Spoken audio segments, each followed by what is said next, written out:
if you really want to maximize the efficiency with your team, you need a dedicated project manager to make this run smoothly. If you have 5 to 8 employees and you're wearing all the hats, we have to accept that 90% efficiency is good enough because you can't focus on it to make it 98% while also being the sales guy, the finance guy, the head of marketing, the HR department, and every other role that you're in. Welcome back to another episode of the Elite Business Advice Podcast. My name is Chris Moore, the founder of Elite Business Advisors, your host here of the podcast. We still have some spots left for our 2026 Elite Business Retreat. It's not too late. We're just about 4 weeks away. I think 4 weeks from the day this releases will be the day that people will be converging here in St. Louis. Some of us will be out on the golf course that morning at 9:30. Having a fun round with our friends before we head into an awesome couple of days. Get your spots. We've got all the details on our website at elitebusinessadvisors.com/retreat, including the schedule, the content, the topics, the speakers.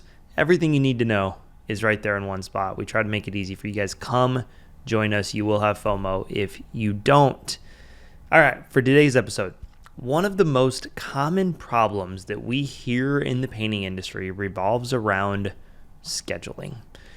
We talked last week about hiring an administrative person in that role in your company and how that's one of the things that most contractors don't do soon enough. One of the other pain points we see a lot is about scheduling. I see this a lot in questions on Facebook groups that I'm a part of for the industry. It pops up here and there in our Slack community that we have for our clients and just trying to benchmark some better practices. It's something that comes up at events too that we go to, when people are having conversations, here and there about, hey, what's working for you? Hey, we're struggling with this. How are you doing this? It comes up everywhere. From the simple things of what software do you use or how do you navigate it to kind of the more complicated and the more strategic questions. How do you make sure your guys all get their 38 to 40 hours a week efficiently? So we're going to cover all of it here, along with a few points to maybe give yourself some grace and maybe feel better if you're asking these same questions. So I hope it helps. Thanks for plugging in. This is the Elite Business Advice Podcast.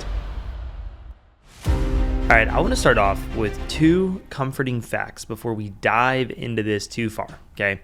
Number 1, I want you to understand there is no perfect solution, all right?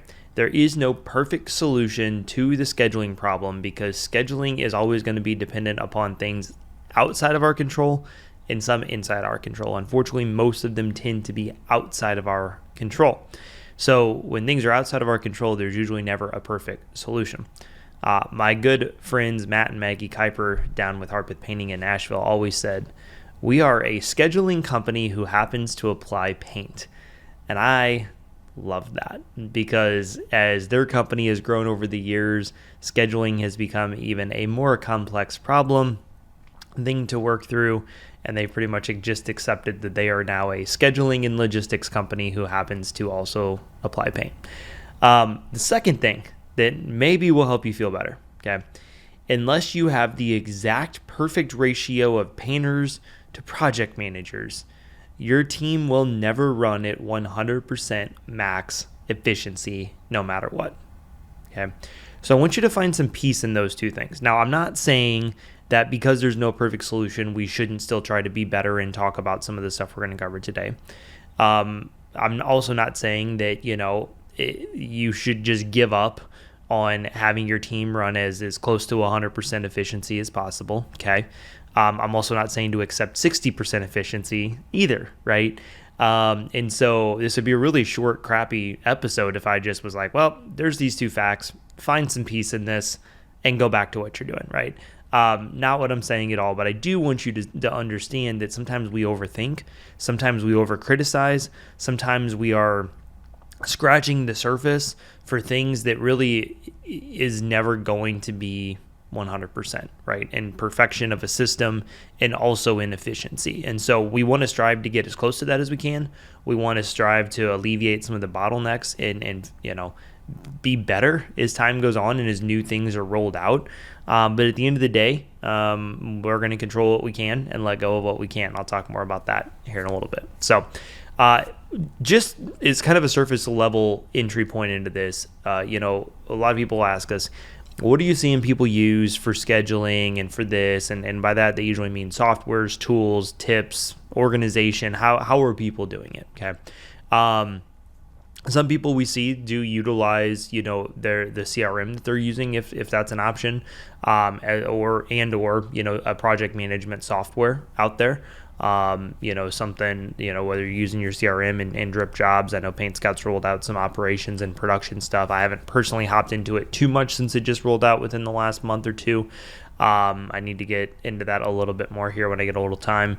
Or you're using a software like Busy. That's the one that we recommend the most. I also know some people will use like Monday or Workglue or something else, right? So sometimes, a software you're using has kind of a feature built into it that just integrates with everything else you're already doing. Even if you're using those tools, some people prefer things like Google Calendar.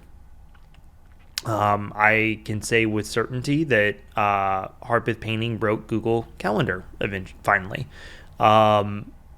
Literally to the point there was so much data in there from all the years of it and all of the jobs they have running because of how much they've grown in the last 8 years that the calendar literally started glitching out on them. And so they're in the middle of working through a new solution on that. But Google Calendar works great. You can color code it by crew. I'll talk more about that in a second. You can, organize things in there. You can put the work order in there as an attachment. You can, invite, your sub crews to it. You can have the address in there. You can have a lot of information, in there as well, all in one place. So Google Calendar could be a great option for you. Some people prefer just like a calendar on a Google Sheet where they can go through and just kind of, line item out what crews are where. We have a production tracker that we built as part of the resources for our clients. That's been super helpful for some people, whether it's in-house crews or sub crews. It's all in one place to kind of see, what crews have availability, the first week, second week, third week, fourth week of the month, 5 weeks if we're in one of those months, the 4 months out of the year. And so sometimes a Google Sheet can just be helpful with that. And so to me, what I would say is figure out what feels most natural with the tech stack you have, with your capabilities, your systems that you're using. This is where there's not a one size fits all answer, because a lot of it can depend upon a lot of factors in what you're doing, how your crew set up, how plugged into technology are they, all the different things. Okay. Another question that comes up a lot when this, and again, this comes to us, it's at events I hear about, it's things I see online, it's things I even see on our Slack workspace. So I understand I'm coming to that, that's where I'm coming out with some of these questions that I see and hear about. But a lot of people ask, well, what about having a whiteboard in the office, right? We love a good dry erase board in our office where, our admin can see, our project manager can see, our estimators can see, and they can see it. And I know that works for people. They love the convenience of just, erase, move things around. I don't hate it. I'm not going to say it doesn't work. What I don't love about it is the systematic point of view of it. One thing that we really kind of share with a lot of our clients in honestly all of the systems they have, from job costing to scheduling to their sales pipeline to the, sales to production handoff, everything that exists in a company from a systematic point of view of flowing smoothly, through the stages and the different kind of things that happen. I want it to be at a systematic level and also a simplistic level to where like literally I could log into anything that they have where they're doing these things at and be able to do XYZ functionality. Okay. What I mean by that is, if you're a client in Richmond, Virginia, I want to be able to get into your Google Calendar, your Google Sheet, or your CRM, wherever you're scheduling your projects, and pretty much see it to where if you needed me, I'm never going to do this, but if you needed me to call a customer and give them an update, I could do it because there's a system there, right? And I like that because not everybody's in the office, right? Your project managers are out in the field. Having a whiteboard in the office, like they don't have access to that, right? Owner goes on vacation for a week. They need, I don't want you guys working on vacation, but let's all be real. It happens, right? You can't look at your schedule. You have to text your admin, like, hey, can you send me a picture of the schedule? Again, if your admin's there 40 hours a week, yeah, he or she can do that, but now you're just literally wasting their time because you're having them take pictures and text them out intermittently when people need that information, right? So, same thing as I mentioned, just not to go off on a tangent, but with job costing or even a sales to production handoff, right? I want to be able to log into any of our clients, CRMs, company cams, whatever it is, and literally be able to look at the bid, look at the notes they took, look at the pictures and videos they took, and literally be able to just order the paint for them and go kick a crew off on the project because, again, remotely we can log in and we can see all that stuff, right? So that's kind of a big thing that we talk about, like systems and being able to do that, but do it at a level that's simplistic, but also accessible to where we literally could log in and do any core function of the business in that next stage. Okay. So because of that, I just gave you a really long answer about why I don't love whiteboards in the office, but hopefully it spiraled into some other thoughts of levels of simplicity and, ease and systems as you're building out all the systems in your company. Go through that lens and that filter, and I have no doubt you're going to build a great system for your company. All right. The second part of this is, how do you maximize efficiency with your team? Okay. I said in the intro, it's not going to be 100%. I don't know that it's possible for, things to run at 100%, maybe for one day, which is a huge win for you, right? Maybe for a week, you have 8 guys and they all work exactly 40 hours and nobody really had any time at all that was wasted. Great job. I don't know that's replicatable for another week, right? So give yourself the grace in that and understand that this is, to play off of Simon Sinek's book, The Infinite Game. You're never going to have just made it, right? Again, you might make it for a day, you might make it for a week. I would argue it's probably even the best of the best at any point have never even made it for a month. Even if you're a solo painter, you're probably not at 100% efficiency for an entire month, right? It happens. Okay. So give yourself that grace. But how can we focus on maximizing the efficiency with our team? First off, we need a project manager. Okay. If you really want to maximize the efficiency with your team, you need a dedicated project manager to make this run smoothly. If you have 5 to 8 employees and you're wearing all the hats, we have to accept that 90% efficiency is good enough, because you can't focus on it to make it 98% while also being the sales guy, the finance guy, the head of marketing, the HR department, and every other role that you're in. Okay. So understand that to maximize the efficiency, and what I mean by that is making sure that there's not waste in downtime. And yes, on a job level, that kind of falls on the crew lead's responsibility. But on a bigger picture scheduling point of view, that falls on you or the project manager, operations manager, project coordinator, whatever role is in charge of scheduling. And what I mean by that is getting an update on a Wednesday to realize that you only need to send 2 guys there on Thursday, and those 2 guys will work a full day, but they'll wrap that job up, and now you can send that third painter elsewhere for the day. Okay. Versus you send all 3 of them there, they're done at like 1:30, 2 o'clock. There's no room for them to really go do anything else of productivity the rest of the day. Maybe you catch this a little early and send the third guy somewhere else at lunchtime. But again, when you have, once you get to that 5 to 8 employee mark, you're wearing all the hats, if you're wearing all the hats still. We really just have to kind of accept that like 90% efficiency is just going to be what it's going to be at the time until you can have somebody that their full-time job is dedicated to making sure all, 7, 8, 9 employees are running at, 98% efficiency. There's going to be little things, right, that are just going to fall through the cracks with needing to get paint, needing to get a supply. Somebody has to run to Sherwin-Williams. I would argue while you should delegate that out, that's also a inefficient or a place of, efficiency. I don't know what I'm trying to say. A place of inefficiency because they're not applying liquid on walls, right? I understand prep and cleanup and other stuff goes into that.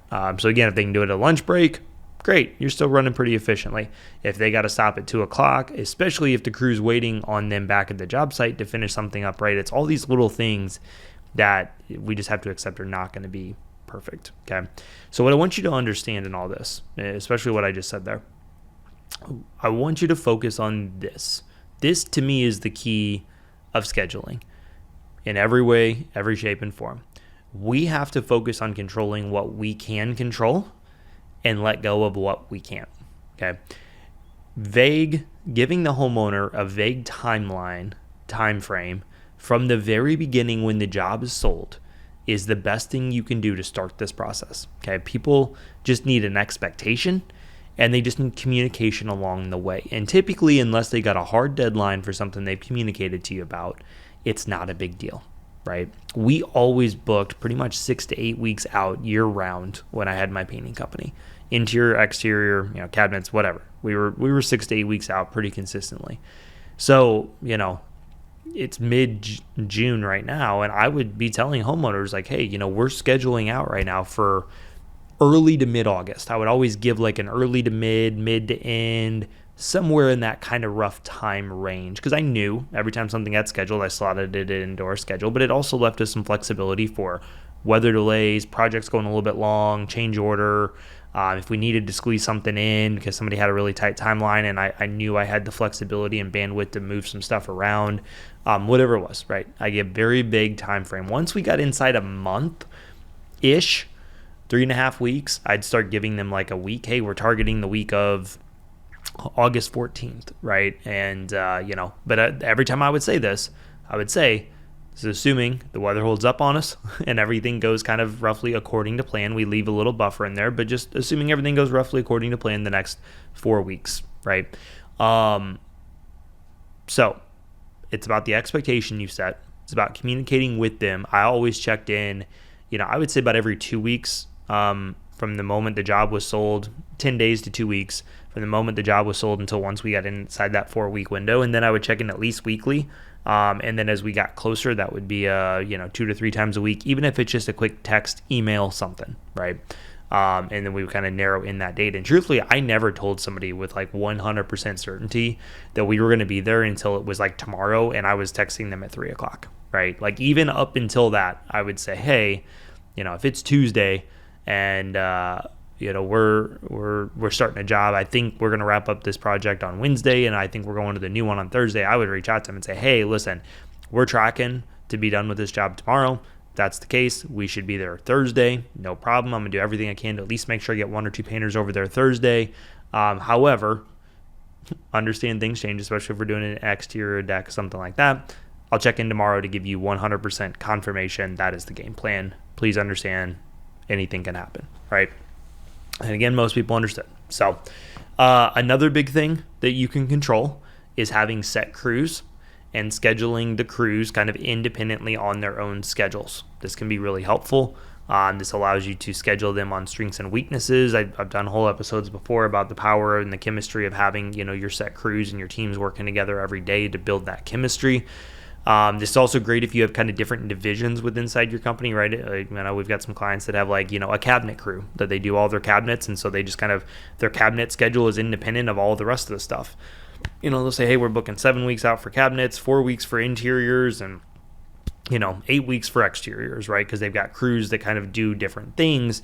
And that also mitigates those weather issues that we can run into as well. So I love having set crews. I love having them kind of operate on their own schedules based on strengths, based on, specific different types of work that you do based on your services, whatever that looks like. Set crews, schedule accordingly, makes it a lot easier. One thing, and I kind of mentioned this, but I want to just hit on this. Every time I sold a job, I put it into our schedule. Again, whether I kind of really communicated that with the homeowner, again, I would never give them that date, but I would always, sold. It's a cabinet job. It's going on the back end of our cabinet team's schedule. And so now they're booked out, an additional week or whatever. So one strategy to have too is, and again, this is never perfect, but it does work well, especially if you have some larger ones. Keep an interior project going at all times if possible, right? If you have 2 or 3 crews, keeping a crew of 2 guys going on interiors, the whole entire summer can be a great thing. Just if you do get a couple of days of rain, you can, throw a few more guys. You may not throw everybody on that project, but that can be a really solid thing if you are able to always keep an interior project on the schedule, something that's, more than a few $1,000s, again, if you're selling larger interiors. So I do know some people have like a rain day list too, like any interior projects under $1,000, they kind of just go on a rain day list. And kind of say like, hey, worst case scenario, we'll get to you in that 6-week window where we're scheduling out our interiors for. It's a really good chance we can get to you sooner if you're flexible, and we could possibly come on 24 to 48 hours notice, and then anything under $1,000 will chip away at that. That can work really good to again try to maximize that efficiency. So this also works well if you do have like big commercial project. Sometimes if you're able to get enough progress done on that project, keep 2 or 3 guys there at all times, and then that way if you do have a rain day, again assuming it's an interior, you could throw 6-7 guys on it, still stay pretty efficient. That could be a really good kind of strategy to have as well, rather than cramming all your commercial work in at one time. That also wouldn't be great for cash flow. So another thing that we can control, kind of my last point here, and then I'll wrap this up, set the expectation for working, especially on busy season, during busy season doing exteriors, for working on Saturdays if you get like a full rain out day during the week. Obviously, again, you're going to do what you can to mitigate these rain outs and keep guys busy moving them around. But set the expectation like, hey, we still really want you guys to get your 40 hours for both of our sakes. So, I'm never going to, my personal policy was I never forced somebody to work a Saturday. I didn't say, hey, we got rained out Tuesday, you guys now have to be here on Saturday, because I understand people are going to have plans. It's summertime. They might be out of town. There's something going on. Family's in town, whatever, right?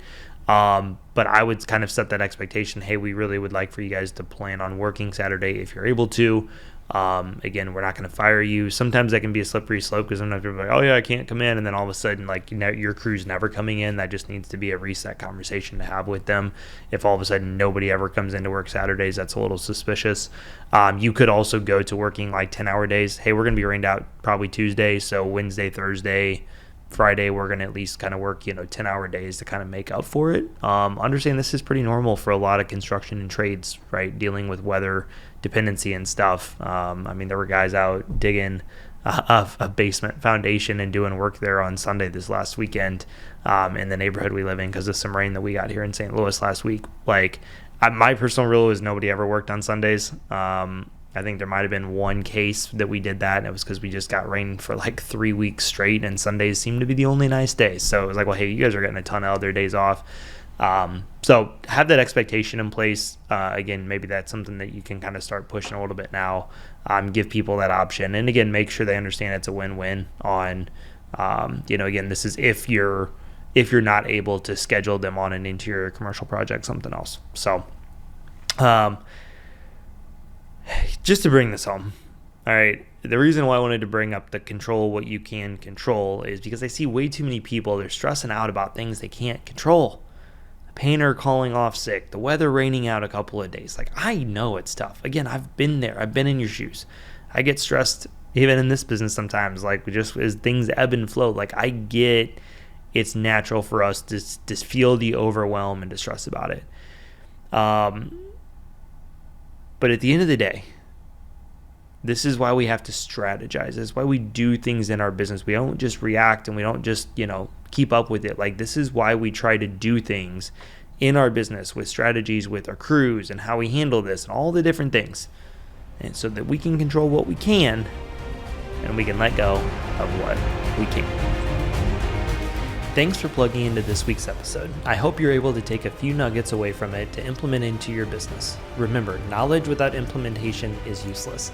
If you're curious about what we do and how we help painting contractors all over North America, schedule a free business analysis meeting with us at www.elitebusinessadvisors.com. Our entire team of advisors have ran and managed painting companies just like myself and are here to help support you on your journey. We have packages available for contractors at every stage of business, from flying solo and just starting out, all the way to multi-million-dollar businesses. And lastly, if you loved this episode, please leave us a rating and a review. It helps others on the platform find our podcast, and it could be the best blessing that's ever happened to them thanks to you. Thanks for plugging in, and we'll see you back for next week's episode.